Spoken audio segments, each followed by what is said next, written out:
현대차가 이렇게 상승할지 아무도 몰랐죠? 저도 몰랐습니다. 저도 현대차가 이렇게 빨리 큰 폭의 상승이 나올지는 전혀 몰랐습니다. 주식이라는 건 대응인 겁니다. 제가 이렇게 올라갈 거야 이게 아니라 장대 양봉이 나오고 돌파가 나왔기 때문에 올라갈 가능성이 매우 높아졌기 때문에 저는 계속 트라이 해본 겁니다. 그렇게 돼서 매수를 하고 계속 추세가 꺾기 전까지 계속 들고 간다, 이렇게 생각하시면 되는 겁니다. 안녕하세요, 깡토입니다. 깡토의 투자살롱에 오신 걸 환영합니다. 지난번에 현대차 관련해서 분석 영상을 올렸고 블로그에도 현대차 관련해서 포스팅을 올렸습니다. 그에 관련해서 주가가 큰 폭으로 상승나고 과연 어떻게 대응할 것인지, 이에 관련해서 문의가 굉장히 많았었는데요. 오늘은 그와 관련해서 좀 더 깊게 이야기해 보도록 하겠습니다. 현대차 차트를 같이 보시겠습니다. 지난번 설명할 때 약 이 정도 구간에서 제가 유튜브를 통해서 현대차에 대해서 펀드멘탈 관련해서 설명해 드렸습니다. 현대차는 더 이상 그냥 단순 자동차가 아니라 로봇이 붙은 밸류에이션 리에이팅이 충분히 돼줄 수 있는 구간이다, 이렇게 보시면 됩니다. 그 이후에 주가 자체가 다시 한번 큰 폭의 상승이 나오면서 장대 양봉이 나왔습니다. 항상 얘기하죠. 중요한 건 거래량이라고 보시면 됩니다. 거래량이 터지면서 장대 양봉이 나오면서 기존의 고점을 돌파했느냐, 이게 제일 중요한 겁니다. 지금 차트를 보면 1월 7일 날 장대 양봉이 보이지만 실질적으로 1월 6일 날 거래량이 터졌습니다. 저도 1월 6일 날 진입을 한 거고요.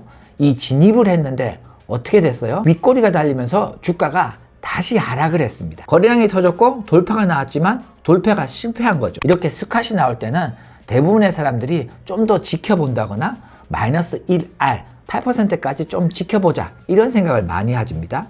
근데 중요한 거는 돌파를 했기 때문에 내가 샀는데 돌파가 실패한 거잖아요. 투자 포인트가 훼손이 된 겁니다. 그렇기 때문에 실질적으로 1월 6일 날 매수를 한 거라면 1월 6일 날 손절 혹은 본절로 나가야 되는 겁니다. 그리고 나서 1월 7일 날 다시 거래량이 터졌습니다. 거래량이 터지고 장대 양봉이 나왔습니다. 1월 6일 날 손절을 했더라도 1월 7일 날 다시 거래량을 갱신하고 돌파를 했기 때문에 다시 살 수 있는, 더 비싸게 살 수 있는 용기가 필요한 겁니다. 그 용기라는 것이 하루아침에 갑자기 생기는 게 아닙니다. 여러 번 연습하고 노력하고 원리에 대해서만 알고만 있더라면 어제 손절했더라도 오늘 다시 내가 살 수 있는 그 힘이 있어야 되는 겁니다. 비싸게 다시 살 수 있는 용기라는 건 이 주가가 앞으로 어떻게 될지 모르기 때문에 항상 내가 원하는 조건이 오면 나는 계속 트라이 해본다, 이 생각을 가지고 있어야 되는 겁니다. 절대 한 번에 성공할 수 있는 케이스는 아주 적습니다. 추세 추종 돌파 매매의 승률은 30% 정도의 수준입니다. 매우 낮죠? 물론 지금 시장이 좋아서 지금의 승률은 60%, 70% 아주 기하급수적으로 올라갔습니다. 근데 승률이라는 건 평균을 얘기하는 겁니다.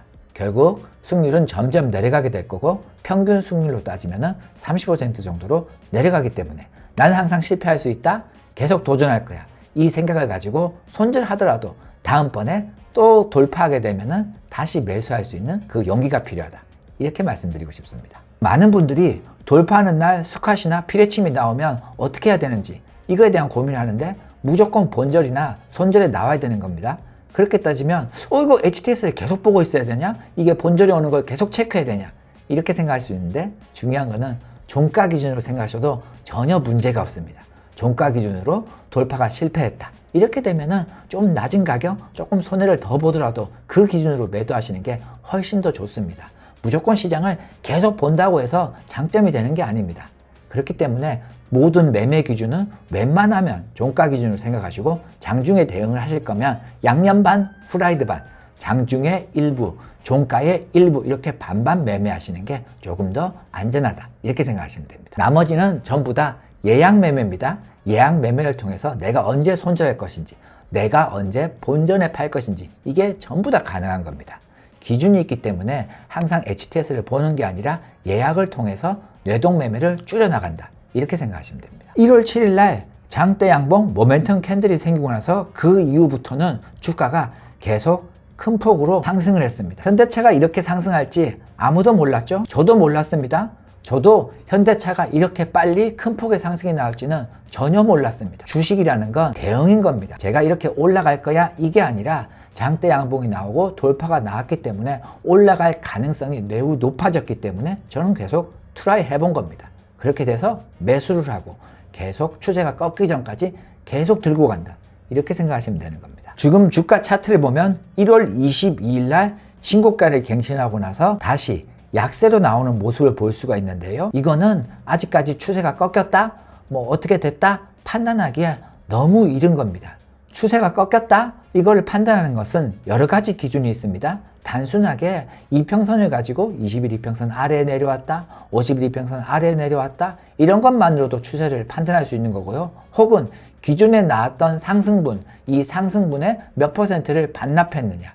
지금 같은 경우에 장대 양봉이 나왔던 1월 7일부터 신고가를 찍었던 1월 22일까지 이 상승 구간을 100%라고 봤을 때 이 100%의 가반수를 반납했느냐, 이렇게 추세를 따질 수도 있는 겁니다.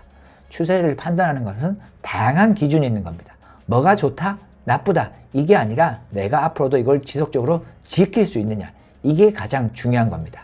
단순 20일 이평선 이렇게 판단하는 것은 주가가 기울기가 어떻게 됐는지에 따라서 다른 겁니다. 빨리 주가가 상승하게 되면 이격도가 올라가면서 가파르겠죠. 그런 종목들은 20일보다 더 높은 가격에 그렇게 매매가 될 수도 있는 겁니다. 기준은 여러분들이 어떻게 하느냐, 정하기에 따라 다른 겁니다. 중요한 것은 그 기준을 내가 앞으로도 계속 지킬 수 있느냐, 그게 핵심입니다. 모든 주식이라는 건 개별주로 움직이는 경우가 거의 없습니다. 물론 개별주 종목도 있죠. 산업에서 자기 혼자 드라마틱한 MS를 가지고 있다거나 크게 성장하는 회사가 꼭 있습니다. 근데 대부분의 회사는 그룹입니다. 그룹이라는 게 현대그룹, 이게 아니라 묶어서 움직인다. 인더스트리 액션이라고 생각하시면 됩니다. 현대차도 현대차 그룹에서 보스턴 다이나믹스, 즉 로봇에 의해서 납품할 수 있는 밸류에이션 리레이팅이 됐기 때문에 현대차뿐만 아니라 현대오토에버, 현대모비스, 현대글로비스 등등 현대차 그룹이 동시다발적으로 같이 움직인 겁니다. 각 회사마다 지분을 다 보유하고 있습니다. 보스턴 다이나믹스 지분을 정 회장님도 들고 있겠지만 회사 내에서도 들고 있기 때문에 이 해당 회사의 지분을 보유하고 있는지, 혹은 이 해당 회사의 매출을 납품할 수 있는지, 그 기대감 때문에 같이 동반적으로 움직였다, 이렇게 생각하시면 됩니다. 로봇은 크게 세 분류로 생각하시면 됩니다. 레거시, 의료, 현대, 이 세 분류로 생각하시면 되고, 그동안의 레거시라든지 이 관련 부품주들이 움직였다라면 지금은 현대차 관련 로봇들이 움직이는 시장이다, 이렇게 생각하시면 되는 겁니다. 그래서 현대차 하나만 보는 게 아니라 현대오토에버뿐만 아니라 현대모비스 등등 다양하게 생각하셔야 됩니다. 현대오토에버 차트를 같이 보시겠습니다. 현대오토에버는 10월 31일 날 장대 양봉이 터지면서 거래량이 터졌습니다. 그리고 나서 주가가 한 단계 큰 폭의 점프를 나왔고요. 그리고 나서 주가가 건전한 조정이 나왔습니다. 조금 조정 부분이 아쉽긴 하지만 중요한 거는 장대 양봉 밑으로 훼손하지 않았다. 추세가 훼손됐다라고 판단하려면 지금 여기 보이는 이 차트 밑으로 내려왔다라면 완전히 무너졌구나 할 수 있겠지만은 무너지지 않은 채로 건전한 조정이 나왔습니다. 건전한 조정을 거치고 나서 주가가 다시 거래량이 터졌습니다. 지금 여기서 먼저 거래량이 터졌죠? 거래량이 나왔는데 돌파 자체는 못했습니다. 이런 걸 가리켜 로우 치트 혹은 포켓 피봇이라고 합니다. 해석하기에는 조금 다르지만 돌파하기 전에 거래량이 터지면서 돌파를 암시하는 현상 중에 하나다, 이렇게 생각하시면 됩니다. 만약에 매매를 한다면 이런 로우 치트, 포켓 피봇 이런 지점에서 매수를 하셔도 되는 거고요. 완벽하게 돌파가 되는 지점, 여기서 매수를 하셔도 되는 겁니다. 이때인 12월 4일에도 거래량을 갱신하면서 돌파가 나왔죠. 이 지점이 가장 좋은 지점이 될 수도 있다, 이렇게 생각하시면 됩니다.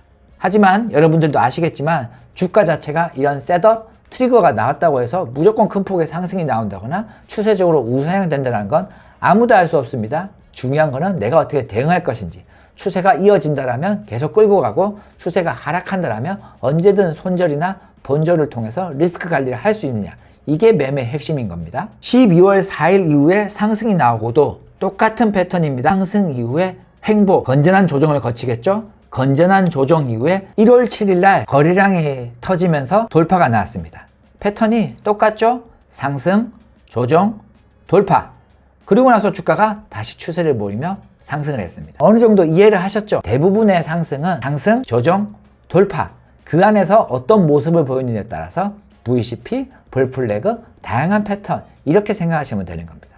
무조건 이런 매매를 해야 된다, 이게 아니라 이런 매매가 가장 쉽다, 이렇게 생각하시면 되는 겁니다. 응용할수록 다양한 방법이 정말 많습니다. 근데 중요한 거는 무조건 상승, 조정, 돌파, 이게 나왔느냐, 이거를 먼저 따져보시는 게 훨씬 쉬운 매매다, 이렇게 생각하시면 됩니다. 이거를 기억하시고 다음번에 이런 매매 패턴이 나온다면 꼭 한번 트라이 해보시고 내가 어떻게 대응할 것인지 그거에 대해서 고민해 보시는 게 좋겠습니다. 현대차는 제가 이미 불타기는 다 끝낸 상태입니다.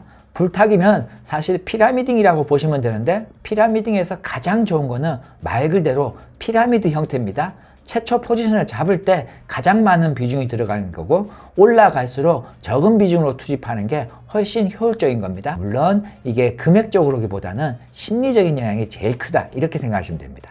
현대차 같은 경우는 제가 불타기를 다 끝낸 시점이기 때문에 제가 마지막으로 불타기 했던 차트를 보면 1월 21일 날, 이때 제가 거래량이 터지면서 마지막 불타기를 했습니다. 이거를 훼손하느냐 훼손하지 않느냐, 이거에 먼저 포커스를 둘 것 같습니다. 그렇다면 주가 자체가 앞으로 하락해서 1월 21일보다 더 내려갔다, 이러면 주가 자체를 비중을 줄이는 겁니다. 이 비중을 줄일 때 추세가 무너졌다고 판단하기에는 너무 이른 시점이기 때문에 내가 피라미딩을 했던 그 비중만 줄여 나가는 겁니다. 이해하셨죠? 이 추세가 꺾였다 무너졌다 이거를 판단하는 게 상대적으로 어렵기 때문에 피라미딩한 종목은 하락할수록 내가 피라미딩 했던 그 부분만 비중을 줄여간다, 이렇게 생각하시면 되는 겁니다. 앞으로 현대차가 지속적인 우상향할지 추세가 꺾일지 저는 절대 알 수가 없습니다. 나머지는 계획을 세워서 그대로 대응한다, 이렇게 생각하시면 됩니다. 오늘은 현대차 트레이딩에 대해서 좀 알아봤는데요. 차트도 중요하고 패턴도 중요하지만 제일 중요한 거는 펀더멘탈입니다. 결국 현대차가 앞으로 얼마나 수익을 낼 수 있고 얼마나 로봇에서 크게 성장할 수 있는지 그 부분을 계속 모니터링하면서 지켜봐야 되는 겁니다. 펀더멘탈이 받쳐주는 회사가 진정한 우상향, 우리가 원하는 긴 추세를 만들 수 있다, 꼭 기억하셨으면 좋겠습니다. 손실은 짧게 수익은 길게 갈 수 있도록 깡토가 여러분들을 응원하겠습니다. 지금까지 깡토였습니다. 감사합니다.